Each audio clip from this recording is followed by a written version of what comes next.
Number 12, Jamie Port will be unlucky one to miss out. With the surface as it is, having looked at it today, we're going to leave it another 24 hours and then make a decision in the morning. So Ollie Pope will make his debut, and will he bat at 4? Yeah, Ollie will come in about 4. He's obviously batted at 6 for Surrey this season, but having seen him play a little bit and you know the way his game's set up, I think it's very much transferable to batting and 4 in Test cricket. I know that might be seen as quite a big jump, but he's obviously an exciting young talent, and with the guys around him, I think he fits nicely into that position in our team. What gives you the confidence to play him so early in his career and obviously at the age of 20? I think he's performed exceptionally well this season in Championship cricket. You know, he's played some very important knocks under pressure for Surrey, and you know he's got a very good all-round game, and that's a very exciting prospect for such a young man, to have the ability to play in that manner. So, you know, looking forward to him as more than anything. He's just going out there and being himself and playing exactly as he has done throughout this summer. What impression has he had on you around the squad the last couple of days? Yeah, actually very mature for a young man. You know, you can see that he thinks about the game a lot and has a very good understanding of where he's at within his own game, which you know is a really good sign in a young man coming into this environment. And hopefully that'll stand him in really good stead moving forward. Your other decision is whether to play 2 spinners. What do you make of the pitch as it stands? How likely is that to happen? Yeah, I'm not sure here, having played quite a lot here, if it will change a huge amount, but just want to make sure really clear and go into the game being really confident we've got the best 11 players to take 20 wickets in that series. So turn up tomorrow, see if it looks any different, and then make that decision. And how is Chris Wokes' match fitness? Any concerns over that? No concerns. He wouldn't be in the squad if it was going to be a big concern. You know, he's obviously got a fantastic record in England. Got a lot of wickets at this ground, 10 for not long ago against Pakistan here, and you know he's done some fantastic things. So yeah, he looks sharp, he looks fit in practice, and you know, ready to go. And finally, you took a knock on the hand. Are you okay? Yeah, absolutely fine. Just one of those annoyances the day before a game, and just try and shake it off, and manage to bat on and get my practice done. So no worries there. Well, quite a few people commended you on your performance as captain at Edgbaston. Did you feel you had a decent game as captain? I've not really thought about it too much. You know, I felt that we obviously did some stuff well, but ultimately, regardless of what you do as a captain, your players really have to perform, and I thought they were exceptional. I don't think it's right for me to take the credit for their hard work. You know, under pressure, the way that we stayed very calm, we knew what lengths to bowl and we stuck to that. It would have been very easy for us to chase the game on that last morning, and we didn't. We knew that if we held to our plans and stayed calm, that we would create enough chances. And you know, it's nice to know that our thinking is right, and we're able to follow through on that when it really matters. So that fills the group with a huge amount of confidence. Obviously, for me to come as captain and win a close game fills me with confidence going into the rest of this series against the number 1 side in the world. But it's about backing that up now, and that's an area we want to get right, be a bit more consistent in back-to-back games, and this is another opportunity to try and do that. General here and Dean and David. With Ashwin and Ishan Sharma being particularly good against the lefties, is there any talking about so many left-handed batsmen in his team, or have you guys discussed that? Yeah, obviously we've discussed it. They're 2 fine players. Again, another reason why they've been so successful is because they've got some brilliant, experienced players to call upon. And you know, you always look at each test match, see areas you can get better at, and look to improve. And I think the guys have thought quite clearly about how they're going to try and get each individual out and practice accordingly. And that's all you can ask of your team, is to make sure they're prepared as much as possible and give themselves the best chance when we go out there to play. So I feel like we're in a good position coming into the game. Obviously, you know, opposition players are allowed to play well, and I think you know, they definitely did that at Edgbaston. So it's just about combating that as a team now and making sure when we get our opportunities to go big as a batting unit, someone really takes the game by the scruff of the neck and does it. With David missing out, you're going to have to change your cordon. It looked like you had Alistair, Joss and Keaton lining up there during training, is that going to be your sort of top three, and how important is it that they hold on to the chances that come their way? It's obviously a crucial part of Test cricket, and especially, I keep mentioning it, but India being such a good side, you have to take those chances. And we're looking for continuity in that department. I feel that they're the best three guys to field in the cordon, and hopefully now that's something that can be settled and stay the same for a long period of time moving forward. Did you give any consideration to fielding there yourself? You have fielded in the switch before? Yeah, I did. Thought quite long and hard about it. Felt that that's a very solid cordon, and it gives me an opportunity to be at mid-off and speak with the bowlers, make sure there's real clarity with what we're trying to do as a team out on the field, and have a real good gauge of managing the game with the guys, not telling them what to do, but as a group having real clarity with how we want to approach things. David, Ali, and then Mel. Joe, I know you just said you don't want to hold any credit personally for last week, but when you win a tight game like that, does it give you more confidence than maybe trouncing someone, because everyone's pulled together and you must have made quite a lot of good decisions to get them over the line as well? Yeah, it does fill you with a massive amount of confidence. I think one of the most exciting things about last week is we weren't at our best. There were certainly areas that we can improve on, but we found a way to win. Under pressure, we found a way to wrest the momentum back in our favour, and did a lot of really good things when we were up against it. And I think that's a sign of a strong sign of some very strong characters within our dressing room. And having had some indifferent results in recent past, to be able to pull off a win like that is really pleasing, and is a really good sign for us moving forward. And if we can sort of make small improvements in certain areas and then add that to where we were really good last week, we're obviously going to see some improvements long term as well. Joe, Virat made 200 runs over the 2 innings in that Test match, which could be ominous in some ways, but actually, do you guys more look at the chances that went down and think that he's still offering chances, and therefore it's he's not completely invincible?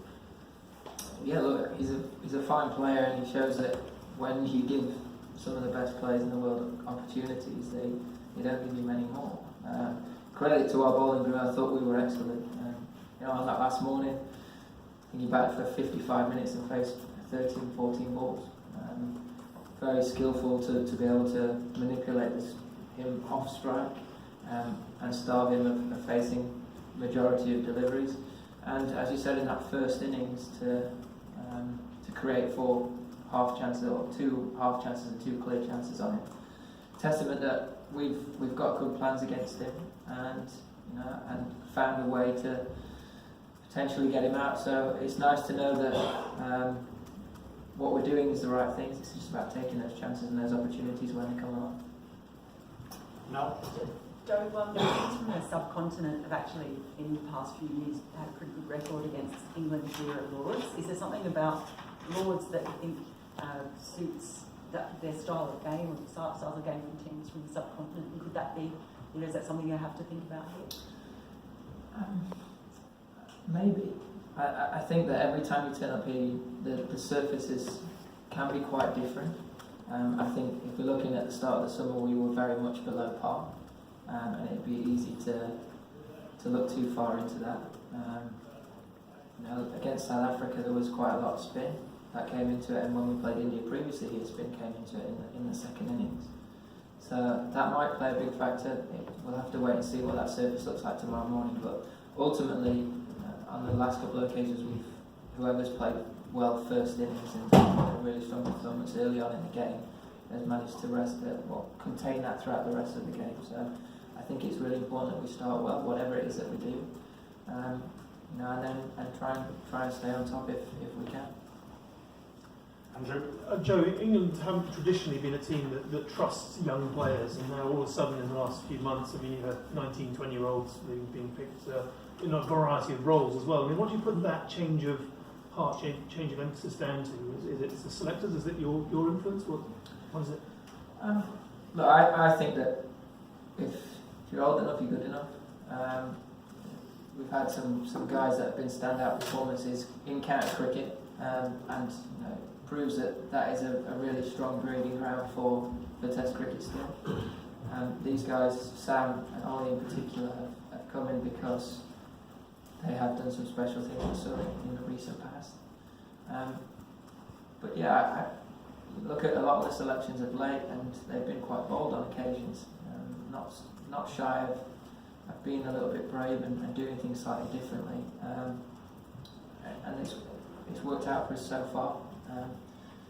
I think when you give exciting young talents responsibility, sometimes they can surprise you, and we've seen that so far. The challenge for them moving forward is to try and sustain that, not put too much pressure on themselves and too much expectation to deliver that on a really consistent basis. I think that comes with time, and I think we've got to be really realistic that these guys are exciting young players and they will do some very good stuff, but it might not all happen straight away, and we have to be a little bit patient with that.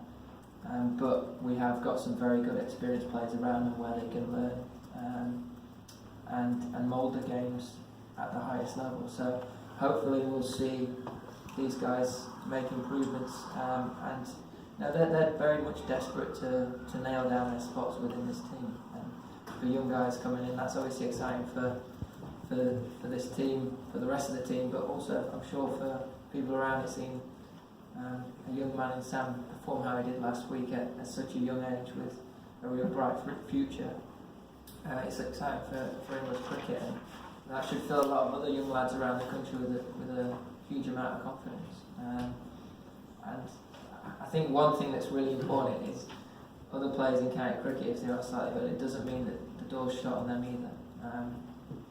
It is about scoring runs, and it is about taking wickets. And ultimately, you want to be able to give youngsters an opportunity, but it's about winning and finding the right team against any sort of opposition on whatever the surface is. And I think if we can sort of get a good combination of all of that, then long term we'll see a bit more consistency and hopefully a lot of results going in our favour. Take three more, gentlemen at the back. We should have them here as well. Sure. Can you talk about the art of leading the ball? The teams laying emphasis on scoring at a faster clip. From the time when you started as the age group cricket and what you were taught of leading the ball, and now what has changed? I think social media came in. No, I think without trying to get too much in depth into the way the world's changed, people want things more now. People want things now all the time, and I think that creeps into everything else that you do. Naturally, the game has got quicker. 2020's come in, and obviously, guys playing all three formats. It's always going to have some sort of an impact into your game. But it's not just our team and India's team that are wanting to hit the ball a lot more. It's a general rule in world cricket, and it's the way that the game sort of moves forward. And of course, there are certain players that have different styles, will like to leave the ball more consistently. Some will want to hit the ball a lot more. But ultimately, it's about scoring runs. And it doesn't really matter how you do it. You've seen a number of different players that are right at the top of the game have completely different techniques, different styles. And I suppose the challenge to every individual that plays Test cricket is finding the best way that suits them. If that's hitting every ball, then so be it. Of course, there'll be different surfaces, different situations which might dictate you play slightly differently. But ultimately, you've got to try and find a way to manage your own game in the best possible way for as long as possible. And that's my message to our team, is to be as true as they can to themselves and try and be the best versions of themselves rather than doing stuff that doesn't necessarily come natural to them. Last two gentlemen here. Yeah, go ahead. You have been so consistent in international cricket, and 54 times you have gone past 50, but 13 have been converted to 100. So is there an area that probably bothers you, or do you think that something can get better? Yeah, obviously it can get better. I mean, there's been a lot of talk about this in the recent past. I look at this summer, and twice I've managed to get past 50 and go on to make hundreds in succession. So it might have been in white ball cricket, but I still feel like I've sort of made an improvement in that area, and I'm wanting to take that forward into this format. I think the frustrating thing about last week is it wasn't for batsmanship that got me out, it was for a poor passage of play in terms of running between the wickets. So look, it's always a challenge as a batter. It's something that you want to get right, but ultimately you've got to set yourself up and get yourself in that position first, and that's got to be my main focus coming into this game and moving forward into this series. You've got to get yourself in, you've got to get yourself past 50 to worry about getting to 100, and you've got to play the situation that's there in front of you. So that's how I'm going to approach this series and this game. Obviously I'd be delighted if I can get past 100, but I'd be more delighted if we win the game. So that's a massive thing. Last one. Joe, you're approaching a year and a half as England captain. Have you seen yourself, when you reflect on that time, do you feel like you've developed so much as a person? Do you feel fully established in the role, looking ahead, not just for this test, but future challenges as well?